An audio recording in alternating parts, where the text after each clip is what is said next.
اعوذ باللہ من الشیطان الرجیم بسم اللہ الرحمن الرحیم سبحان الذی اسری بعبدہ لیلا من المسجد الحرام الی المسجد الاقصی الذی بارکنا حولہ لنریہ من آیاتنا انہ هو السمیع البصیر صدق اللہ العظیم۔ رب اشرح لی صدری ویسر لی امری واحلل عقدۃ من لسانی یفقہوا قولی ربی یسر ولا تعسر وتمم بالخیر سبحانک لا علم لنا الا ما علمتنا انک انت العلیم الحکیم یا رب العالمین۔ محترم رفقا، السلام علیکم ورحمۃ اللہ وبرکاتہ۔ فلسطین کے موضوع پر آج گفتگو ہے، نہ صرف اس محفل کے اندر بلکہ زمین کے ہر اس خطے میں جہاں انسان درد بھرا دل رکھتے ہیں، جہاں انسانوں کے حقوق کے لیے، انسانوں کی جانوں اور ان کی مالوں کی پاسداری اور اس کی حفاظت کے لیے جو کچھ آوازیں اٹھ سکتی تھی، دنیا بھر سے آوازیں اٹھ رہی ہیں اور آسمانوں میں بھی منصوبے ہو رہے ہیں۔ اس کا بھی ہم کو مکمل یقین ہونا چاہیے۔ اہل ایمان کا سب سے پہلے یقین اللہ کی ذات پر ہوتا ہے اور اسی ذات پہ یقین کے ساتھ وہ اسباب کی فراہمی کی کوشش کرتے رہتا ہے،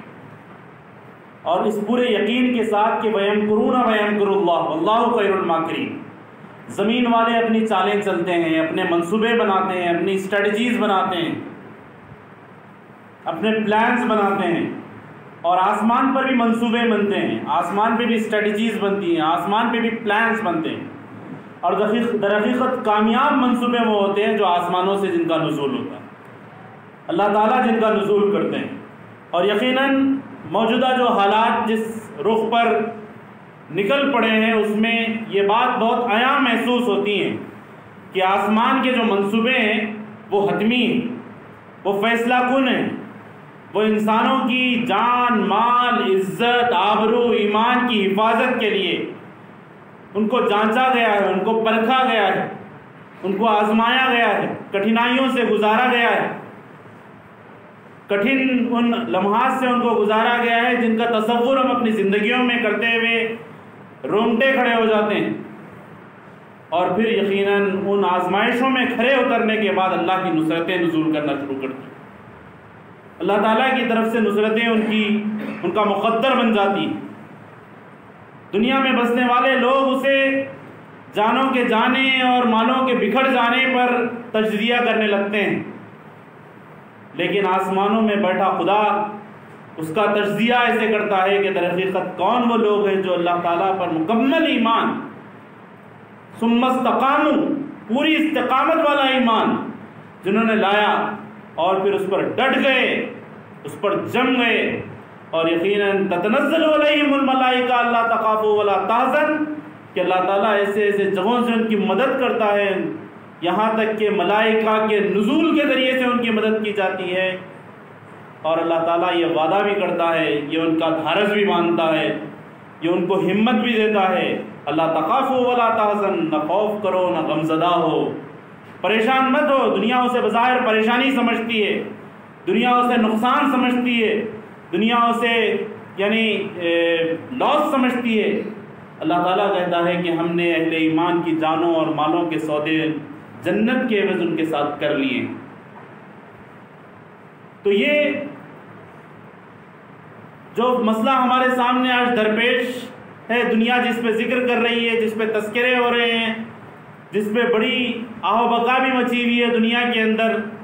لیکن وہیں اہل ایمان اللہ تعالیٰ کی طرف نظریں اٹھائے دیکھ رہا ہے، اس سے مناجات کر رہا ہے، اس سے دعائیں کر رہا ہے، اس سے التجائیں کر رہا ہے، اپنی غلطیوں اور لغزشوں سے ہٹتے ہوئے اللہ تعالیٰ کی طرف یکسو ہونے کا اللہ کے حضور جو ہے وہ داعیہ کر رہا ہے۔ یہ تمام وہ چیزیں ہیں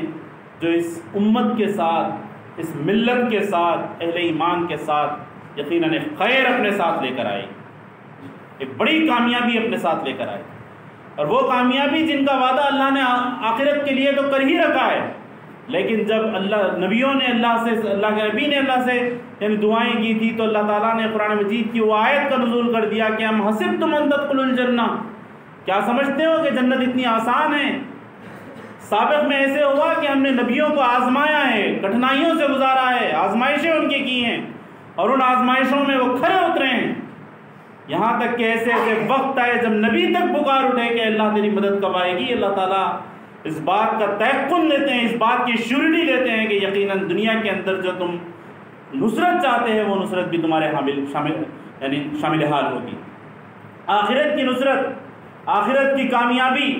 آخرت کی فتح، آخرت کا سکسیس تو یقیناً تمہارا مقدر ہے، لیکن دنیا کے اندر بھی تم جو سکسیس چاہتے ہو اللہ تعالیٰ عنہ قریب تمہیں وہ دلائے گا۔ لیکن بندے مومن کی پوری نظر، اس کی پوری کاوش، اس کی پوری کوشش دنیا کے کسی خطے میں بسنے والا ہو، روئے زمین کے کسی جگہ وہ بستا ہو، اس کی کوشش یہی ہے کہ اللہ تعالیٰ اس سے راضی ہو جائے، اس کا رب اس سے راضی ہو جائے، اس کا پالنہار اس سے مطمئن ہو جائے، اسے پیدا کرنے والا اس سے سیٹسفائی ہو جائے۔ اور پھر قرآن مجید کی اس آیت کے مصداق کہ قرآن مجید کی جو آیت کہتی ہے کہ یا ایتھا النفس المطمئنہ ارجعی الی ربک راضیۃ مرضیہ فادخلی فی عبادی وادخلی جنتی، اے وہ نفس مطمئنہ جو مجھ سے راضی ہو کر دنیا کے اندر زندگی گزارا اور جو مجھ سے راضی ہو کر اپنی جانوں کے نذرانے پیش کیے، آج تیرا رب تجھ سے راضی ہے، جا ان نعمتوں بھری جنتوں کی طرف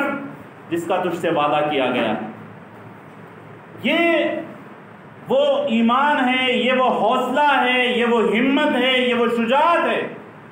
جو اہل ایمان میں اللہ کی کتاب، اللہ کے رسول پیدا کرنا چاہتے ہیں، اللہ تعالیٰ پیدا کرنا چاہتے ہیں۔ یہ وہ اطمینان ہے، یہ وہ اللہ کی ذات پہ مکمل شعوری یقین ہے جو ہر اہل ایمان کے دل میں اللہ تعالیٰ پیدا کرنا چاہتے ہیں۔ اور یہ پورا 75 سالہ کشمکش اسی بات کی نظیر ہے، اسی بات کی طرف ہم کو پکار کر کہہ رہی۔ مسئلہ فلسطین کے سلسلے میں تاریخی حوالوں سے بہت سی باتیں کی جا سکتی ہیں۔ یہ وہ انبیاء کی سرزمین ہے جہاں سے یہود اس وقت بے دخل کر دیے گئے تھے جب وہ انبیاء کا قتل کرتے، وہ بھی اللہ تعالیٰ کے محبوب ترین بندوں میں سے تھے، ان سے وہ منصب چھین لیا گیا، وہ منصب نصرانیوں کے حوالے کیا گیا، وہ اللہ تعالیٰ کے منکر بنے، ان سے وہ منصب چھین لیا گیا، وہ منصب اہل ایمان کے حوالے کیا گیا۔ یہ صرف زمین کا مسئلہ، چند ایکڑ کی زمین کا مسئلہ نہیں ہے، یہ در حقیقت اللہ پہ وہ ایمان کا مسئلہ ہے، انبیاء کی وہ وصیت کا مسئلہ ہے، انبیاء کی وہ لیگیسی ہے جس سے اس پورے مسئلے کا تعلق ہے۔ لیکن موجودہ دور میں اس مسئلے کو بہت سے اینگل سے دیکھنا ضروری ہے۔ جہاں یہ مسئلہ ہمارے عقیدے و ایمان کا مسئلہ ہے، جہاں یہ مسئلہ ہمارا انبیاء علیہ السلام کے ساتھ تعلق کا مسئلہ ہے، یعنی اس وابستگی کو دکھاتا ہے، جہاں پہ اللہ یہ مسئلہ یعنی اس بات سے بھی تعلق رکھتا ہے کہ اللہ کے نبی صلی اللہ علیہ وسلم کے معراج کا سفر یہاں سے ہوا تھا۔ معراج کے تحفے اللہ تعالیٰ نے اسی منزلوں سے طے کرتے ہوئے اللہ کے نبی کو عطا کیے تھے۔ یہ مقام کی وہ حرمت، ابھی اظہر بھائی نے جو گفتگو میں کہا ہے کہ جہاں مسجد حرام، بیت اللہ، مسجد نبوی، اللہ کے نبی صلی اللہ علیہ وسلم کی مسجد، اور اس کے بعد تیسرا وہ اہم ترین مقام اہل ایمان کے نزدیک جو ہے وہ بیت المقدس، وہ قبلہ اول ہے جس کی طرف رخ کر کر ہم اپنی نمازیں پڑھتے تھے، لیکن اللہ کا حکم آیا کہ وہ آپ اپنا رخ تبدیل کر لو، تو پھر کعبے کی طرف رخ تبدیل کر لیا گیا۔ یہ وہ قبلہ اول ہے جس کی طرف ہم رخ کر کر اپنی نمازیں ادا کرتے تھے۔ یہ خطہ ارض یہ ہمارے ایمان سے تعلق رکھتا ہے، ہمارے ایگزسٹنس سے تعلق رکھتا ہے، ہمارے وجود سے تعلق رکھتا ہے۔ اور یہ بات بہت اچھی طرح دوسری جنگ عظیم کے بعد باطل جانتا تھا کہ عرب کی دنیا کے اندر ان کی جو حمیت ہے، ان کی دینی حمیت، ان کا آپس میں بھائی چار یعنی بردرہڈ کا نیچر، اس تمام چیزوں کو ختم کرنا ہے تو ایک ایسے وجود کا یہاں پہ ایگزسٹنس کرنا ہوگا جو وجود خود اپنے آپ میں ایک ڈائلما کا شکار، جو وجود کمزور سہاروں پر جس کی تعمیر کی گئی ہو، جس وجود کی بنیادیں کمزور ہوں، جس کا ایگزسٹنس فالس کی بنیاد پہ رکھا گیا ہو، جس کا ایگزسٹنس جھوٹ کی بنیاد پہ رکھا گیا ہو، اور اسی جھوٹ کی بنیاد پہ ایک یہودی ریاست کا پورا امیجنیشن مغرب نے بنایا۔ اس کی ہسٹری میں آپ جا کر دیکھیں تو کس طریقے سے پورے دنیا کے اندر دوسری جنگ عظیم کے بعد خلافت کا خاتمہ ہوا، اور خلافت کے خاتمے کے بعد فرانس اور برطانیہ مل کر کس طریقے سے پورے عرب یعنی خلافت کے تحت جتنی ساری یعنی علاقے آتے تھے ان کو کیسے آپس میں بانٹ لیا، اور برطانیہ کی جو سرزمین یعنی فلسطین کی جو سرزمین ہے وہ برطانیہ کے ہاتھ میں، اور برطانیہ چاہا کہ یہاں پر ایک یہودی ریاست کا قیام، اور پھر یونائٹڈ نیشنز بناتے ہوئے یونائٹڈ نیشنز کو یہ ذمہ داری سونپ دی گئی کہ یہاں پر ایک اسٹیٹ کا قیام ہوگا، independent state for Jews and independent state for Arabs, فلسطینیوں کے لیے ایک آزاد خود مختار ریاست، اور اسرائیل یہودیوں کے لیے ایک آزاد خود مختار ریاست۔ اور اس 1948 کے یہ امیجنیشن کو مکمل کرنے کے لیے ایک بہت بڑا جینوسائیڈ کیا گیا، جس جینوسائیڈ کو ہم نکبہ کے نام سے جانتے ہیں، اور وہ جینوسائیڈ صرف 1948 کا نہیں تھا، بلکہ 48 کے بعد پے در پے آج تک وہ جینوسائیڈ کنٹینیو ہوتا رہا۔ They are into every day genocide, ہر دن وہاں پہ جینوسائیڈ ہوتا ہے، ہر دن وہاں پہ لوگوں کو مارا جاتا ہے، ہر دن وہاں پہ لوگوں کا قتل کیا جاتا ہے۔ تبھی تو ہمارے ملک کے بنانے والے فریڈم اسٹرگل میں سب سے زیادہ پیش رہنے والوں کا بھی یہی خیال تھا، جس کو مہاتما گاندھی بہت اختصار کے ساتھ بڑی وضاحت کے ساتھ کہتے ہیں کہ فلسطین اسی طریقے سے عربوں کا ہے جس طریقے سے برطانیہ انگریزوں کا ہے اور فرانس فرینچ کے لوگوں کا ہے۔ اسی کے بعد نان الائنس موومنٹ کا ہندوستان ایک بڑے وقت تک حصہ رہا، ایک ہسٹورک کوآپریشن پورے فلسطین کے اسٹرگل کے ساتھ، کیونکہ ہمارے اس ملک کے عزیز کے بنانے والے، اس ملک کے عزیز کی آزادی کی جو جدوجہد تھی اس کے اندر پارٹیسپیٹ کرنے والے یہ بات جانتے تھے کہ آزادی کی قیمت کیا ہے، وہ جانتے تھے کہ اسٹرگل آف فریڈم کیا ہوتا ہے، اور یہ بات ہندوستان اور فلسطین کے لیے سملر تھی کہ جو طویل جنگ آزادی ہے اس کے بعد دونوں مملکتوں کو آزادی ملے۔ 1947 میں انڈیا کو آزادی مل گئی، ایک خود مختار ریاست کا قیام ہو گیا، ایک انڈیپینڈنٹ اسٹیٹ کا یہاں پہ قیام ہو گیا جسے ہم بھارت، انڈیا، ہندوستان کے نام سے جانتے ہیں۔ لیکن 1948 میں ایک خود مختار فلسطینی ریاست کا قیام نہیں ہو پایا۔ یہ وہ مکاریاں تھیں، وہ عیاریاں تھیں، وہ چال بازیاں تھیں جس کو 75 سال سے پیچھے ڈھکیل کر کئی جھوٹ کے سہارے، ظلم و بربریت کے سہارے، کنسسٹنٹ ڈسپلیسمنٹ کے سہارے، لوگوں کے ساتھ حق تلفی کرتے ہوئے، بچوں کو یتیم کرتے ہوئے، ماؤں کو بیوہ کرتے ہوئے، نوجوانوں سے ان کی نوجوانیاں چھینتے ہوئے، پے در پے ظلم و بربریت کے ساتھ ایک اسٹیٹ کا قیام ہوا ہے جسے اسرائیل کہتے ہیں۔ اور یہ بات بھی سمجھنا چاہیے کہ یہ اسٹیٹ ایک زیونسٹ اسٹیٹ، یہ اسٹیٹ یہودیوں کے لیے بھی فلاح و بہبود کا اسٹیٹ نہیں، یہ ایک ایسے کرائسس کے اندر یعنی پورا پنپا ہے اور ظلم کے ساتھ پنپا ہے کہ کبھی بھی یہاں پہ اسٹیبلٹی اور یہاں پہ یعنی امن ممکن نہیں ہے جب تک کہ وہ عرب، وہ فلسطینی جو وہاں موجود ہے، ان کو ان کا حق نہ دیا جائے، نہ دلوایا جائے۔ اور پھر فلسطینی کسی حیثیت سے تیار نہیں تھے اس ریاست کو تسلیم کرنے کے لیے۔ 68 کے عرب وار کے بعد جیروسلم، بیت المقدس، جس کے سلسلے میں یہ بات طے ہوئی تھی کہ یونائٹڈ نیشنز کے کنٹرول میں رہے گا، جس کے سلسلے میں یہ بات طے ہوئی تھی کہ یہاں یہ انٹرنیشنل زون ہے، یہاں کا کوئی کسی قسم کا وائلیشن نہیں ہوگا، لیکن برطانیہ اور امریکہ کی مدد کے ساتھ چونکہ اس اسٹیٹ کا قیام برطانیہ اور امریکہ کی ایما پر ہوا تھا، اس اسٹیٹ کا قیام وہ ناجائز منصوبوں پر ہوا تھا جو برطانیہ اپنے سامراج کے ڈھاتے ہوئے دنیا کے اندر دیکھنا چاہتا تھا۔ یہ اسٹیٹ کا قیام امریکہ کے اس ایسپیریشنز کے ساتھ ہوا تھا کہ وہ عرب کے خطے کے اندر ایک ایسا وجود اپنا باقی رکھنا چاہتا تھا جس کے ذریعے سے عرب کی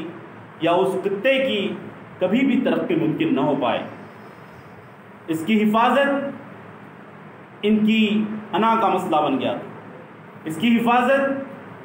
ان کا میٹر آف ایگو بن گیا تھا۔ اور اللہ تعالیٰ جب کسی قوم کو زوال کی طرف لے جانا چاہتا ہے تو سب سے پہلے اس کا بھرم توڑتا ہے، سب سے پہلے اس کا ایگو، غرور توڑتا ہے اللہ تعالیٰ۔ یہی وہ اہل مکہ کے ساتھ ہوا تھا جس کو یہ غرور تھا کہ لٹریچر کے میدان میں ہم سب سے اعلیٰ لوگ ہیں، قرآن آتا ہے وہ بھرم کو توڑتا ہے۔ یہی ان کو بھرم تھا کہ سویلائزیشن کے معاملے میں، زبان کے معاملے میں ہم سب سے اعلیٰ لوگ ہیں۔ اسلام آتا ہے موریلٹی کا وہ فلسفہ دیتا ہے جو ان کے فلسفے موریلٹی کو چیلنج کر دیتا ہے اور وہ بھرم کو توڑ دیتا ہے۔ اسلام آتا ہے جسٹس کا وہ فینومینا دیتا ہے جو عرب کے بھرم کو توڑ دیتا ہے، ان کے تکبر کو، غرور کو، ان کی انا کو سب سے پہلے ٹھیس پہنچتی ہے، سب سے پہلے ضرب لگتی۔ اور فلسطینیوں کا وجود، ان کا ریزسٹنس کا جو اسٹرگل ہے، وہ اسٹرگل ہر دن ان کے بھرم کو توڑتا ہے، ہر دن ان کے غرور کو توڑتا ہے، ہر دن ان کی انا کو توڑتا ہے۔ جس کو یہ غرور ہے کہ ہم نے ٹیکنالوجی کے اعتبار سے اتنا کچھ حاصل کر لیا کہ زمین پہ کوئی ایسا بشر نہیں ہے، زمین پہ کوئی ایسی قوت نہیں ہے جو ہم کو ٹیکنالوجی کے میدان میں شکست دے سکے۔ ہم نے ڈپلومیسی کے میدان میں اتنی آگے نکل گئے کہ ہمارے ظلم کے خلاف آواز اٹھانے والا کوئی نہیں ہے۔ یہ بھرم اللہ تعالیٰ توڑ دیے، چکنا چور ہو گیا، اور تکلیف اسی بھرم کے ٹوٹنے کی، تکلیف اسی بھرم کے ٹوٹنے کی۔ وہ نہتے لوگ، وہ مظلوم لوگ جو اپنی آزادی کی جنگ لڑ رہے ہیں، جو اپنی خود مختاری کی کشمکش میں 75 سال نسلوں در نسلیں گزار چکے ہیں، جن کا وجود صرف اپنے سروائیول کے لیے، وہ کوئی مستقبل نہیں دیکھ سکتے، وہ کوئی علمی میدانوں میں بہترین کارنامے انجام دینے کا مستقبل نہیں بنا سکتے ہیں، وہ کوئی ایسا مستقبل نہیں دیکھتے ہیں جن میں ان کے بچے ترقی کر پائے، وہ کوئی ایسا مستقبل نہیں دیکھ سکتے جن میں ان کی مائیں، ان کی آبروئیں محفوظ رہے۔ وہ سروائیول کی جنگ میں they are struggling to survive day and night. They are struggling to reclaim the dignity at every nook and corner. Hare check post پہ ان کی ڈگنیٹی کو تارنش کیا جاتا ہے، ہر چیک پوائنٹ پہ ان کی عزت کو پامال کیا جاتا ہے، ان کی عزتوں کو اچھالا جاتا ہے۔ وہ ان عزتوں کو واپس لینے کی لڑائی میں، وہ اس ڈگنیٹی کو ریکلیم کرنے کی لڑائی میں۔ اور ہندوستان کا منسٹری آف ایکسٹرنل افیئرس نے بھی اسی بات کو کیٹیگوریکلی مینشن کیا، چونکہ یہ بہت اسٹریٹجک موضوع ہے، بہت حساس موضوع ہے۔ ہندوستان کا منسٹری آف ایکسٹرنل افیئرس کہتا ہے کہ فلسطین کے سلسلے میں ہمارا موقف کنسسٹنٹ ہے، اس کے اندر کوئی تبدیلی نہیں آئی. لیکن وزیر اعظم کا ایک ٹویٹ ان میڈیا چینلز کو اور ہیٹ مونگرز کو اتنا حوصلہ بخشتا ہے کہ نہ فلسطین کی یہ تاریخ جانتے، نہ فلسطین اور اسرائیل کے درمیان جو کشمکش ہے وہ کشمکش کے سلسلے میں جانتے، لیکن روزانہ صرف مسلمانوں سے نفرت کی بنیاد پر اس مسئلے میں وہ اسرائیل کا ساتھ دینے کے لیے آگے بڑھ جاتے ہیں. یہ بہت پینفل بات، یہ بہت شرمندگی کی بات ہے کہ پورا میڈیا اس بات پہ لگا ہوا ہے کہ کسی طریقے سے نہتے لوگوں کو ٹیررسٹ کہلائے اور ایک ظالم و جابر حکمران کو جو ایک ریاست بنا کر قابض بیٹھا ہوا ہے اسے یعنی اسٹیٹ کا رائٹ بتائے کہ ان کو اپنے دفاع کا حق ہے، ان کو اپنے دفاع کا رائٹ ہے. تاریخ جب لکھی جائے گی یہ وقت ٹلے گا اور فتح و نصرت کے ساتھ ٹلے گا. مظلوموں کی آواز کو اللہ تعالیٰ ضائع نہیں ہونے دیتا ہے، وہ انتظار کرتا ہے، وہ دیکھتا ہے کہ جو لوگ اہل ایمان ہیں ان میں ایمان کتنا ہے، کتنا وہ استقامت کے ساتھ ٹھہرنے والے ہیں، چونکہ اللہ تعالیٰ چاہتا ہے کہ ان کے درجات بلند سے بلند ہوتے جائے، اللہ کے نزدیک وہ مقرب بنتے جائے. یہ ان کی آزمائش کا وقت ہے، لیکن یہ ان لوگوں کی بھی آزمائش ہے جو دور دراز بیٹھے ظالم کا ساتھ دیتے ہیں. یہ ان لوگوں کی بھی آزمائش ہے جن کے دلوں میں چبھن نہیں اٹھتی ہے، جن کے دلوں میں تکلیف نہیں ہوتی ہے، جو راتوں میں اپنی نیند بڑی آرام سے لیتے ہیں، زندگیوں کو بڑی خوشنما بناتے ہیں، ایسا لگتا ہے کہ یہ دنیا چھوڑ کر کبھی انہیں جانا ہی نہیں، وہ ہمیشگی کے لیے اس دنیا میں رہنے کے لیے آئے. یہ ان کی بھی آزمائش اللہ تعالیٰ کسی کو بھٹی میں اتار کر ان سے آزماتا ہے، کسی کو نعمتیں بخش کر ان سے آزماتا ہے. در حقیقت انسان کی آزمائش، انسانوں کو آزمایا جا رہا ہے. اور یہاں پر اس لیے چونکہ یہ مسئلہ حق و انصاف کا مسئلہ ہے، یہ مسئلہ مظلوموں کے ساتھ ٹھہرنے کا مسئلہ ہے. ہم آج بھی بحیثیت ملک جس طریقے سے MA یہ کہتا ہے، یہاں کا بسنے والا ہر باشندہ یہ کہے کہ ہم مظلوم فلسطینیوں کے ساتھ، اور ہم چاہتے ہیں کہ ظالم و جابر حکمران کو روکا جائے. وہ سیلف ڈیفنس نہیں ہے، وہ ظلم ہے. لوگ کہتے ہیں کہ اسرائیل اپنا سیلف ڈیفنس کر رہا ہے، وہ سیلف ڈیفنس نہیں ہے، وہ ظلم ہے، ظلم ہے، ظلم. آسمانوں سے بارش کی طرح گولے برسائے جاتے ہیں، زمین پر جو ہے چاروں طرف سے محصور کر دیا جاتا ہے. ایک اوپن ایئر پریزن جس کے اندر وہ قید ہے، کہیں جانے کا ان کو راستہ نہیں ہے، اور انہیں کہا جاتا ہے کہ 24 گھنٹے کا الٹیمیٹم ہے اور آپ یہاں سے نکل جائیں.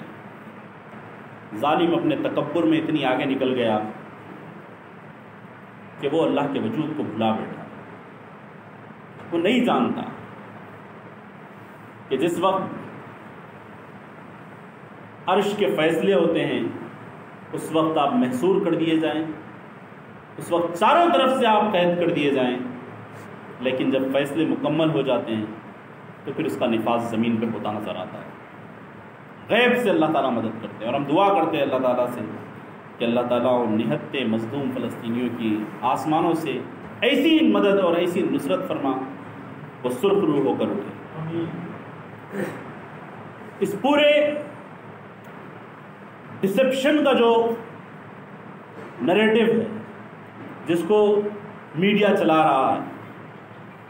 اس کو بھی ہم کو سمجھنا چاہیے. ایک false narrative based on false theories. اس پورے 75 سال کے آپ اسٹرگل کو دیکھیں گے تو اس کے اندر جس طریقے سے بھی بات آئی تھی، اظہر صاحب نے رکھا تھا کہ یونائٹڈ نیشنز کے کئی سارے ایگریمنٹس ہیں جن کا وائلیشن ہوتا رہا. آپ چھوٹے سے محلے کے پولیس اسٹیشن کا آرڈر کا وائلیشن کرتے ہیں تو اس کے اوپر پابندی لگ جاتی ہے. اور یقیناً جب قانون بنتا ہے، قانون سب کے لیے بنایا جاتا ہے، انصاف سے بنایا جاتا ہے، تو اس کی پاسداری ہونا چاہیے. آپس میں سہمتی کے ساتھ بنایا جاتا ہے تو اس کی پاسداری ہونا چاہیے. لیکن ایک چھوٹے سے مقام پر کسی پولیس اسٹیشن کے ہونے والے چھوٹے سے فیصلے کا اگر نفاذ نہیں کیا جائے، اس کو جو ہے پامال کیا جائے تو ایک فرد پر ایف آئی آر ہو سکتا ہے، اور یقیناً پامال کرنے پر ایف آئی آر ہوگا، اس کے وائلیشن پہ ایف آئی آر ہوگا. کسی اسٹیٹ کے آرڈر کے وائلیشن پہ اس سے زیادہ سیویئر کانسیکوینس ہوں گے. کسی نیشن کے پورے وائلیشن پہ اس سے زیادہ سیویئر وائلیشنز ہوں گے. لیکن انٹرنیشنل آرگنائزیشنز کے جو ٹریٹیز بنتے ہیں، جو لاز بنتے ہیں، اس کے سیویئر وائلیشنز کے باوجود بھی وائلیشنز در وائلیشنز، ایک دو نہیں، بار بار وائلیشنز. جس ویسٹ بینک کے اندر اللیگل طریقے سے جا کر کالونیز بسائے گئے، یہ سیریس وائلیشن ہے، آج بھی وائلیشن ہے. آج بھی یونائٹڈ نیشنز یہ کہتا ہے کہ یہ وائلیشن ہے. یونائٹڈ نیشنز کہہ رہا ہے کہ 10 لاکھ لوگ منتقل نہیں ہو پائیں گے، ہم ایڈ فراہم نہیں کر پائیں گے، ہمارے لیے راستے کھولیں، ہیومینیٹیرین ایڈ کو جانے دیا جائے. لیکن ایک ریاست جس کا غرور، تکبر، کبر اس انتہا پر پہنچا ہوا ہے کہ وہ سارے چیزوں کو پامال کرتا ہے، وہ الٹیمیٹم پہ الٹیمیٹم دیتے چلے جاتا ہے. وہ الٹیمیٹم پہ الٹیمیٹم دیتے جاتا ہے کہ یونائٹڈ نیشنز کچھ کہہ لے مجھے کوئی فکر نہیں ہے، ساری دنیا کچھ کہہ لے مجھے کوئی فکر نہیں. کیونکہ کچھ دنیا کے اندر جو اس پوری دنیا پہ اجارہ داری اپنی قائم کرے ہوئے ہیں، وہ ممالک میرے ساتھ، اور وہ سمجھتا ہے کہ ان کے بلبوتے پر میں کامیاب ہو جاؤں. اسی لیے اسلام جو تعلیمات دیتا وہ یہ ہے کہ ظالم ہو کہ مظلوم اپنے بھائی کی مدد کرو. تو اللہ کے نبی صلی اللہ علیہ وسلم سے صحابہ پوچھتے ہیں کہ مظلوم ہو تو سمجھ میں آئے کہ مظلوم کی مدد کی جائے. نہتا ہے، مظلوم ہے، وہ بھائی ہے، اتنے سارے رشتے ہیں اس کے ساتھ، اس کی مدد کی جائے، یہ بات تو سمجھ میں آتی ہے. لیکن ظالم کی مدد کیسے کی جائے؟ ظالم کو کیسے مدد پہنچائی جائے؟ اللہ کے نبی صلی اللہ علیہ وسلم کہتے ہیں کہ اس کو ظلم سے باز رکھا جائے، اس کو ظلم کرنے سے روکا جائے، خواہ وہ تمہارا بھائی کیوں نہ ہو. انہی تعلیمات کی بنیاد پر ہم سمجھتے ہیں کہ ہم مظلوم کے ساتھ ٹھہرے ہوئے. مظلوم جو نہتا ہے، مظلوم جو ہمارا بھائی بھی، اس مظلوم کے ساتھ ہم ٹھہرے. تو یہ بات آپ کو لوگوں کو سمجھانا پڑے گا. اس ملک کے عزیز کے اندر ہمارے جو بھائی ہیں ان تک بھی یہ بات سمجھانی پڑے گی، بڑے درد مندانہ دل کے ساتھ سمجھانا پڑے گا. پوری دنیا کے اندر میڈیا کی طرف سے پورا بلیک آؤٹ کر دیا گیا ہے، انٹرنیٹ کو پورا بلاک کر دیا گیا ہے، الیکٹریسٹی کو شٹ ڈاؤن کر دیا گیا ہے، پانی کے راستوں کو سارے بند کر دیا گیا ہے، ہیومینیٹیرین ایڈ کچھ نہیں پہنچ رہا ہے. لیکن پوری دنیا کے اگر سارے حکمران ایک طرف ہو کر اسرائیل کی مدد کرے، لیکن دنیا کے ہر خطے سے اسرائیلی یعنی فلسطینیوں کی حمایت میں آوازیں اٹھ رہی ہیں. یہ محبت اللہ تعالیٰ انسانوں کے دلوں میں ڈالتا ہے. جب آپ حق پر ہوتے ہیں تو اللہ تعالیٰ انسانوں کے دلوں کو آپ کے لیے نرم کر دیتا ہے، انسانوں کے ذہن کو آپ کے لیے ہموار کر دیتا ہے جو آپ کو سمجھ سکے۔ لیکن اس میڈیا کے ذریعے سے ایک پورا ہیٹ کیمپین چلایا جا رہا ہے، اور یہ اسرائیل کی حمایت میں نہیں چلایا جا رہا ہے، بلکہ یہ ہیٹ کیمپین مسلمانوں سے نفرت اور بغض و عناد کی بنیاد پہ چلایا جا رہا ہے۔ دنیا کے کسی خطے میں بھی مسلمان کے خلاف کچھ ہو جائے تو یہاں ایک جوش خروش اس میڈیا کے اندر پیدا ہو جاتا ہے۔ اس کو ہم کو روکنا پڑے گا۔ یہ میڈیا ہندوستان کی نمائندگی نہیں کر رہا ہے، یہ ہندوستان نہیں ہے، یہ ہمارا ملک عزیز نہیں ہے، یہاں کے بسنے والے انسان ایسے نہیں ہیں،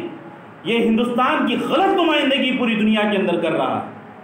یہ ہندوستان کا ایک غلط پکچر دنیا کے سامنے پیش کر رہا ہے، جھوٹ کی بنیاد پہ پورا پکچر پیش کر رہا ہے۔ کیوں؟ کیونکہ یہ میڈیا کارپوریٹ ہاؤسز کے ذریعے سے چلایا جاتا ہے جو ظلم جبر لوگوں پہ تسلط کے ذریعے سے ان کے مال کو ہتھیانا چاہتے ہیں، ان کی جانوں کو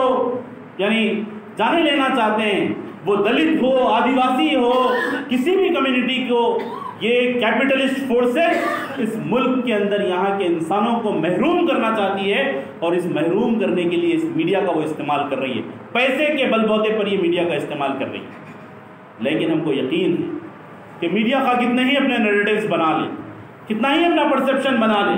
لیکن جو آپس میں ایک دوسرے کے ساتھ تعلق ہے، یہاں کے اہل وطن کے ساتھ، یہاں کے ہمارے دوسرے مذاہب کے جو برادران وطن ہیں، ان سب کے ساتھ ہم 1 to 1 انٹریکشن رکھ کر لوگوں کو سمجھائیں گے، ان کو بتائیں گے حقیقتیں کیا ہے، اس ملک کی حقیقت کیا ہے، عالم میں جو چل رہا ہے اس کی حقیقت کیا ہے، یہاں پہ لوگوں کو 1 to 1 سمجھائیں گے۔ یہ بات ہم کو اس بات کا تہیہ کرنا پڑے گا، سمجھانا پڑے گا، لوگوں کے ساتھ انٹریکشنز کو بڑھانا پڑے گا۔ اس پورے کرائسس میں ایک اور نیا فینومینن ریالٹی تھی، لیکن دنیا نے اس کو بھلا دیا تھا۔ وہ یہ تھا کہ ہیومن انٹریکشن کتنا امپورٹنٹ ہوتا ہے۔ اتنا عظیم ملک جو دنیا بھر کو درس دینے نکلا تھا، جو دنیا بھر کو سیکورٹی میجرز سکھا رہا تھا، جو پوری دنیا کو سکھا رہا تھا کہ کیسے اپنا دفاع کرے، جو دنیا کو سکھا رہا تھا کہ کیسے ایلیمنیٹ کیا جائے لوگوں کو، جو دنیا کو سکھا رہا تھا کہ کیسے مسلمانوں سے ڈیل کیا جائے، اسرائیل جو یہ تمام انٹیلیجنس پہ فخر کرتا تھا، جس کے انٹیلیجنس کو دنیا کا سب سے عظیم انٹیلیجنس سمجھا جاتا تھا، وہ فیل ہو گیا۔ وہ ٹیکنالوجی کی بنیاد پہ، وہ آرٹیفیشل انٹیلیجنس کی بنیاد پہ، وہ very sophisticated arts arms and ammunitions کی بنیاد پہ، جس پورے ڈیفنسو سسٹم، پورے سیکورٹی سسٹم کا جو امیجنیشن دنیا کو دے رہا تھا، اور دنیا بھر کے اندر اپنی ٹیکنالوجی ایکسپورٹ کرتے پھر رہا تھا، ایک بروکر کی طرح اپنے وہ تمام مزائن کو دنیا میں بانٹ رہا تھا، وہ ایک ہی جھٹکے کے اندر اس کا بھرم ٹوٹ گیا۔ تو اس سے یہ بات سمجھ میں آتی ہے کہ کتنا ہی عظیم ٹیکنالوجی بنا لے، کتنی ہی عظیم کانسپریسی بنا لے، ہیومن انٹریکشن کو کبھی بھی نیگلیکٹ نہیں کرنا چاہیے۔ ہیومن انٹریکشن، 1 to 1 انٹریکشن، وہی سب سے سوفسٹیکیٹڈ مین ہے ایک دوسرے کے تھاٹس کو انفلوئنس کرنے کا، ایک دوسرے کو صحیح چیز بتانے کا، ایک دوسرے کی رہنمائی کرنے کا۔ اس چیز کو ہم کو بلٹ اپ کرنا پڑے گا۔ مسلمانوں کے اندر بھی ہیومن انٹریکشنز کو زیادہ سے زیادہ بڑھانا پڑے گا۔ ماڈرن ٹیکنالوجی کے نتیجے میں، سوشل میڈیا کے نتیجے میں جو ہیومن انٹریکشن جو کمزور پڑا ہے، اس کو ریوائز کرنا پڑے گا۔ یہاں کے جو دوسرے ہمارے مذہب کے بھائی ہیں، ہماری بہنیں جو دوسرے مذہب کے لوگوں مذہبوں کی جو بہنیں ہیں، ان سب کے ساتھ 1 to 1 انٹریکشن کرنا پڑے گا۔ آپس میں ایک دوسرے کو انوائٹ کرے، آپس میں ایک دوسرے کے ساتھ بیٹھے، ایک دوسرے کے غم میں، ایک دوسرے کی خوشیوں میں شریک ہو، ایک دوسرے کے درد کو بانٹے۔ یہی ہندوستان کا ریئل پکچر ہے، اور یہی اصل ہندوستان ہے۔ یہ جو میڈیا بتا رہا ہے، یہ ایک بہت بڑا کرائم کر رہا ہے، اس ملک کے ساتھ ایک بہت بڑا کرائم کر رہا ہے۔ میڈیا اس ملک کے ساتھ ایک بہت بڑا کرائم کر رہا ہے کہ وہ فالس کی بنیاد پہ پورے ہیٹریٹ کو، نفرت کو یہاں کے لوگوں کے دلوں میں پیوست کرنا چاہتا ہے۔ لیکن اس میں وہ کبھی کامیاب نہیں ہوگا، یہ وہ کبھی کامیاب نہیں ہوگا۔ لیکن تاریخ جب لکھی جائے گی تب یہ ضرور لکھا جائے گا کہ the very media of this country has deceived this country۔ جو میڈیا ہے وہ اس کنٹری کو ڈیسیو کیا ہے، جھوٹ پھیلایا ہے، نفرت لوگوں میں پھیلایا ہے۔ اس کو بڑی قوت کے ساتھ اٹھنا ہے اور اس میڈیا کو ہمارے آپس کی کمیونیکیشن کے ذریعے سے جواب دینا پڑے گا۔ آپس میں کمیونیکیشن ایسا ہو کہ غلط فہمیاں دور ہو جائے، آپس میں کمیونیکیشن ایسا ہو کہ سچائی لوگوں کے سامنے آئے، آپس میں کمیونیکیشن ایسا ہو کہ لوگ جان سکے کہ سچ کیا ہے اور غلط کیا ہے، آپس میں کمیونیکیشن ایسا ہو کہ لوگ تیار ہو کہ وہ مظلوم کے ساتھ ٹھہرے، اور آپس میں کمیونیکیشن ایسا ہو کہ لوگ تیار ہو جائیں کہ وہ ظالم کا ہاتھ پکڑے اور اسے روکے۔ اللہ تعالیٰ ان مظلوم فلسطینیوں کو جو آج اپنے حق کے لیے، اپنی آزادی کے لیے، اپنی خود مختاری کے لیے، اپنے وجود کے لیے، بیت المقدس کی حفاظت کے لیے جو نبرد آزما ہیں، ان کی ہر طریقے سے مدد فرما، آزمائشوں میں انہیں ثابت قدم رکھ، اتنا ثابت قدم رکھ کہ وہ ان کے پیر لڑکھڑائے نہیں، ثابت قدمی کے ساتھ اللہ تعالیٰ کے حضور کو پہنچے، اور اللہ تعالیٰ ان کا استقبال قرآن کی وہی آیت کے مصداق کرے، یا ایتھا النفس المطمئنہ ارجعی الی ربک راضیۃ مرضیہ فادخلی فی عبادی وادخلی جنتی رب اغفر وارحم وانت خیر الراحمین۔ الحمد للہ رب العالمین۔ السلام علیکم۔